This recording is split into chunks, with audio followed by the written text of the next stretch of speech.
Nós cantamos, né? Louvamos ao Senhor a respeito do seu nascimento, mas hoje nós vamos comemorar a morte do Senhor, amém?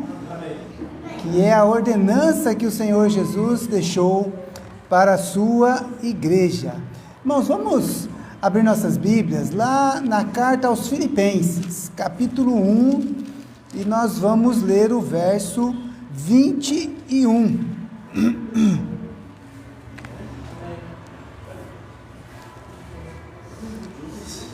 Vamos comemorar a morte do Senhor, mas o nosso título hoje é Viver para Cristo, Viver em Cristo. E o apóstolo Paulo, quando ele escreve a carta à igreja que está ali em Filipos, no versículo 21, né, nessa parte da sua carta, ele diz assim: porque para mim o viver é Cristo e o morrer é ganho. Então o apóstolo Paulo, quando ele escreve essa carta, ele destaca algo importante para... Desculpa, irmãos, entrou acho que um arzinho aqui no lugar errado. Deixa eu beber uma água. Quando ele escreve essa carta, né, uma das coisas que nós podemos destacar nesta carta é Cristo em nossa vida, né? Cristo como algo que faz parte da nossa vida, Cristo como o centro da nossa vida. E essa carta é interessante, porque se você for comigo ali no versículo 12 do capítulo 1, Paulo está falando a respeito das suas prisões. Então, versículo 12: e quero, irmãos, que saibais que as coisas que me aconteceram contribuíram para maior proveito do Evangelho. Então pensa assim, irmãos, o apóstolo Paulo, quando ele escreve esta carta, quando ele diz, né, porque para mim o viver é Cristo e o morrer é ganho, ele está, na verdade, preso. Ele escreve a carta de Filipenses, aos Filipenses, quando ele está preso em Roma. E na verdade, né, diferente de nós hoje, ele estava realmente correndo risco de vida, de morte. Ele estava ali para ser julgado, e não podemos ignorar o fato que ali no primeiro século, né, o Império Romano, eles tinham pleno poder para matar os seus prisioneiros, né? E o apóstolo Paulo realmente corria risco de vida. Muitas vezes nós lemos este versículo e pensamos assim: para mim o viver é Cristo e o morrer é ganho, mas nós não estamos correndo risco de morte, de vida. Nós não somos perseguidos, não estamos presos, não tem ninguém tentando nos matar especificamente. Então eu creio que esse versículo ele se encaixa nesse momento que nós estamos vivendo, a primeira parte, o viver é Cristo. E é interessante porque quando o apóstolo Paulo ele escreve isso, ele fala assim: as minhas prisões, elas tiveram proveito para o Evangelho, para o anúncio das boas novas de salvação. Se nós continuarmos aí no verso 13, né, diz assim: de maneira que as minhas prisões em Cristo foram manifestas por toda a guarda pretoriana e por todos os demais lugares, e muitos dos irmãos no Senhor, tomando ânimo com as minhas prisões, ousam falar a palavra mais confiadamente e sem temor. Então o fato dele estar preso, por causa do Evangelho, não o coibiu de pregar aonde ele estava, ali para os guardas que estavam tomando conta dele. Ele anunciava o Evangelho mesmo na cadeia, e ainda mais fortaleceu os outros irmãos a continuarem pregando de forma ousada, com confiança. Então faz todo sentido ele dizer, né, porque para mim o viver é Cristo e o morrer é ganho. E aí nós vamos entender por que é ganho a morte, mas vamos pensar agora na vida, porque a perseguição, irmãos, as mudanças que estão acontecendo no nosso mundo pode ser proveitosa para o Evangelho. Nós nunca podemos esquecer que no início da igreja, ali em Jerusalém, nós temos algo que é muito marcante na vida daquela igreja. Eles estavam ali em Jerusalém e havia, muitas conversões, Numa mensagem, Pedro teve a conversão de quase 3.000 almas. Numa outra, 5.000 almas se converteram ao Senhor. Então, uma multidão de pessoas na cidade de Jerusalém estavam se convertendo. E aí vem um momento de perseguição muito forte, que foi assim o primeiro mártir, do Evangelho, que foi a morte de Estevão, certo? Ele foi apedrejado. O que acontece logo depois, irmãos? Uma grande perseguição. Os judeus saem pegando as pessoas e prendendo, e o que os cristãos fazem? Eles saem, eles fogem. E o Evangelho começa a alcançar então a Judéia, a Galiléia, e chega até Samaria e Antioquia. Então veja, na verdade, irmãos, o que tem acontecido nesses países, com esse movimento contrário às igrejas, contrário ao Evangelho, irmãos, de certa forma é bom, porque desperta o cristão a se agarrar mais forte no Evangelho que nós cremos. Não é verdade? Irmão, se houver uma mudança na nossa lei, nem que a gente tenha que fazer de forma escondida, correndo risco de vida, nós vamos continuar pregando. Porque assim é a obra do Senhor. Ela é com perseguições. Ela é porque ela é uma guerra contra este mundo, contra os valores deste mundo, contra o inimigo que reina, de certa forma, neste mundo, que é Satanás. Então, nós estamos em constante guerra. Nós vivemos um momento de, entre aspas, paz, como cristão. Mas pode mudar. E aqui o apóstolo Paulo está dizendo, olha, as minhas prisões, elas foram proveitosas. Elas fortaleceram outros. Tá? Porque os irmãos, eles estavam falando de forma mais ousada, com mais confiança, sem temor. Sem temor do quê? De sofrer perseguição por causa do Evangelho. Tá? E é interessante porque o apóstolo Paulo, ele toca em algo bastante verdadeiro, que deve ser levado em conta por nós, irmãos. Olha o que ele diz aí no versículo 15. Verdade é que também alguns pregam a Cristo por inveja e contenda, mas outros de boa vontade. Ele continua, uns na verdade anunciam a Cristo por contenção, não puramente, julgando acrescentar aflição às minhas prisões, mas outros por amor, sabendo que fui posto para a defesa do Evangelho. Então, peraí, irmãos. O apóstolo Paulo vai dizer assim para nós, olha, alguns vão pregar o Evangelho de forma verdadeira,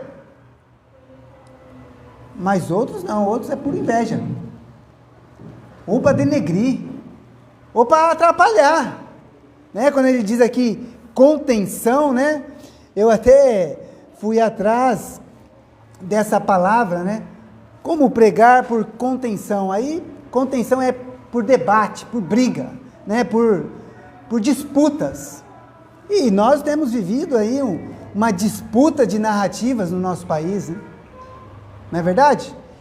Alguns vão usar o Evangelho de forma errada, mas olha o que o apóstolo Paulo diz, mas que importa? É a pergunta do verso 18, e o que tem? Contanto que Cristo seja anunciado de toda maneira, ou com fingimento, ou em verdade, nisto me regozijo e me regozijarei ainda. Irmãos, o que é importante para nós? Eu acho que nunca o cristão foi tão falado nas mídias como está sendo hoje. Nunca se debateu tanto sobre religião nesse país como se debate hoje, irmãos. É tão forte o negócio, irmãos, é tão forte, que olha a quantidade de pessoas que foram eleitas aí por igrejas de várias denominações. Eles estão lá no poder agora. E também, né, o movimento conservador, que está extremamente forte. Eu acho que nunca foi tão forte. Parece que alguém resolveu assim, não, esses caras estão querendo mudar coisas que a gente não quer. E aí as pessoas começaram a debater sobre isso. Então, irmãos, não se assuste com o que está acontecendo. Pelo contrário, nós temos que confiar no Senhor. Ele está no controle. Nunca se falou tanto a respeito do poder das igrejas nesse país, da influência que nós podemos exercer, dos valores que nós defendemos. Olha a oportunidade. Quando eu estive no casamento do meu filho, a gente teve uma moça que foi junto com a irmã da Marisa, minha cunhada. Como é que era o nome daquela menininha, mano? Esqueci o nome dela. É vizinha dela lá em Caraguá, sabe? E aí foi interessante, né? Porque foi um casamento de cristão, né, irmãos? Não tinha bagunça, não tinha bebida, não tinha nada disso. Foi um casamento, foi uma festa. Aí ela falou assim para a irmã da Marisa: nossa, que coisa maravilhosa, né? Lá em casa, toda vez que a gente vai fazer uma festa, daqui a pouco tá todo mundo bêbado, começa a briga, o negócio começa bom e termina aquela bagunça horrível. Aqui não, foi tudo tranquilo, todo mundo alegre, todo mundo feliz, não teve confusão, não teve disputa, não teve... Tá vendo? A gente pensa que as pessoas não reparam, mas as pessoas reparam isso. Tá?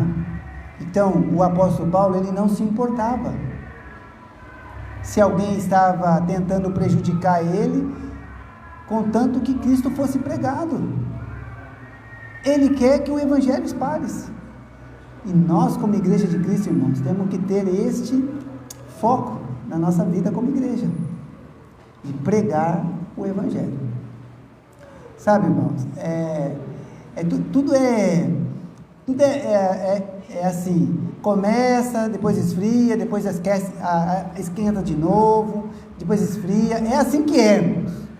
Quando eu olho, até na vida da gente, às vezes você está lá estudioso, de repente você começa a ficar meio preguiçosão, daí você passa um período meio longe, não quer saber, é assim que é. Mas, irmãos, nesses últimos dias nós fizemos evangelismos aqui na igreja? Não. Fizemos lá na congregação? Não. Tá vendo? Eu nem sabia, tá, irmãos? O meu papel é pegar no pé. Por que a gente não está fazendo evangelismo, irmãos? A gente não pode se descuidar. Porque entra uma coisa, entra outra, muda uma coisa aqui, muda uma coisa ali. E quando a gente vê, a gente está falhando de novo. O apóstolo Paulo está dizendo assim, eu não quero saber, cara. Eu posso estar preso, eu estou pregando. E se alguém está pregando aí fora, aí, tentando falar mal de mim, tomar minha posição como apóstolo, menosprezando o meu ministério no meio dos gentios, eu não me importo, desde que Cristo seja pregado, amém. É isso que o apóstolo Paulo está dizendo. E aí, né, ele diz assim, porque sei que disto me resultará salvação, pela vossa oração e pelo socorro do Espírito de Jesus Cristo. Essa salvação aqui, irmãos, ela pode ser entendida de duas formas. Primeiro, se nós pregamos o Evangelho, vai haver salvação de pessoas, certo? Porque a salvação é por meio do ouvir da palavra, né? Da pregação. É assim que é, tá? Mas também, eu posso pensar que ele está falando da salvação dele próprio. Porque ele estava numa situação de correndo risco de morte. Porque ele estava preso por causa do Evangelho, tá? E nós sabemos muito bem que depois que o apóstolo Paulo se apresenta ali no livro de Atos, ali em Jerusalém, que ele é preso ali no templo, dali para frente os judeus queriam matá-lo realmente. Eles buscavam sempre uma oportunidade de matá-lo. Ele só não foi morto, irmãos, porque na verdade o poder romano capturou ele como um prisioneiro e não deixava os caras matar ele.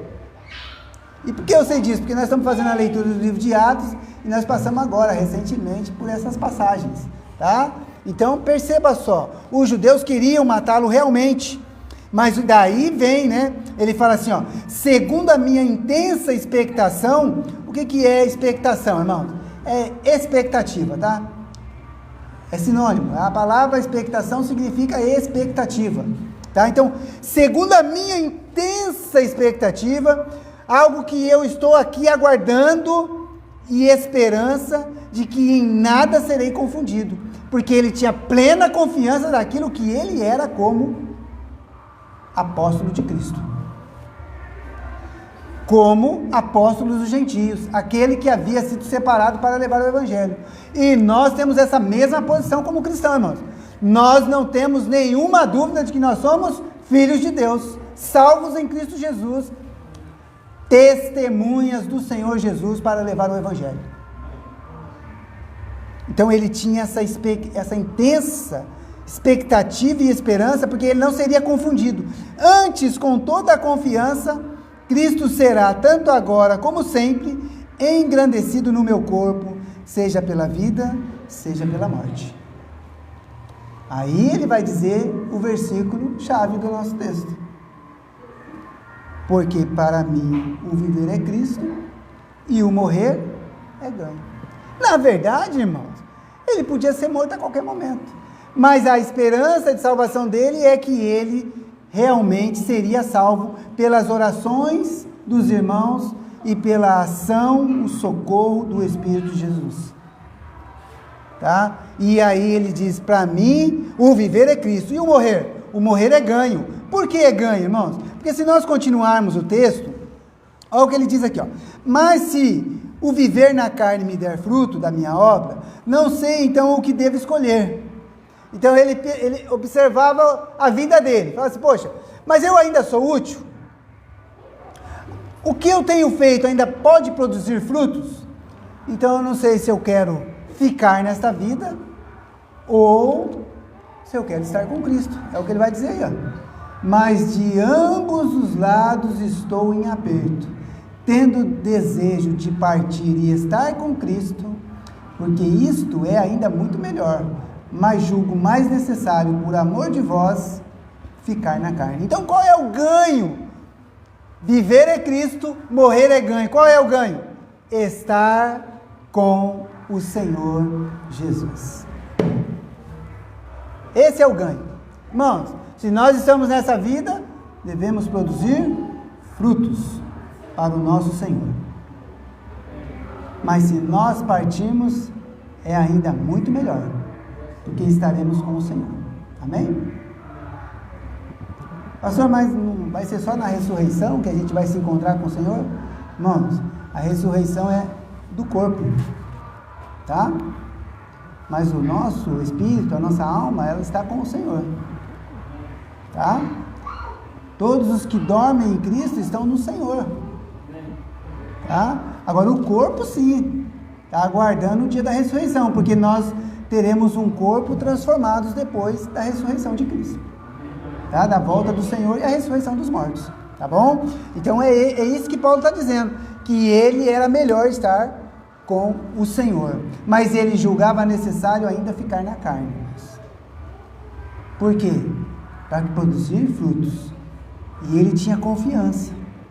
Verso 25, e tendo esta confiança, sei que ficarei, e permanecerei com todos vós, para proveito vosso e gozo da fé, para que a vossa glória cresça, por mim em Cristo Jesus, pela minha nova ida a vós. A esperança, a confiança do apóstolo Paulo era o quê? Que ele seria liberto da prisão e ainda poderia rever os irmãos que estavam em Filipe.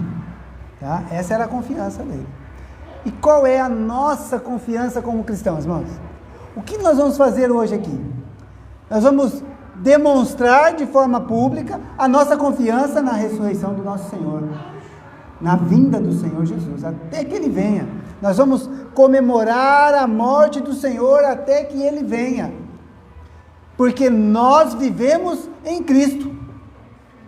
Hoje nós estamos correndo risco de vida, tá, irmãos? Nós podemos morrer como qualquer outra pessoa, mas nós não estamos, ninguém está querendo nos matar. Pelo menos eu acho que não.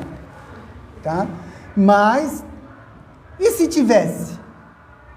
Estar com Cristo é ainda melhor. Tá?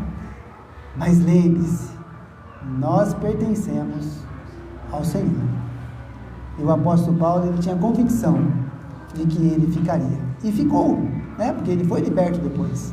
Aliás, uma coisa interessante, né? Quando nós estudamos o Novo Testamento, é porque a Bíblia não relata a morte de Paulo, né? Nós não sabemos. O livro de Atos acaba com ele lá, aguardando o julgamento na cidade de Roma, tá, irmãos? Mas depois disso, né, segundo os historiadores, ele foi liberto, porque a prisão era diferente, não é como hoje, tá? O apóstolo Paulo é interessante, porque o Senhor tinha um cuidado com ele, né, para que ele pudesse ser testemunha e cumprir o ministério que Cristo tinha proposto para ele, tá? Pensando nisso, irmãos, nós vamos celebrar a nossa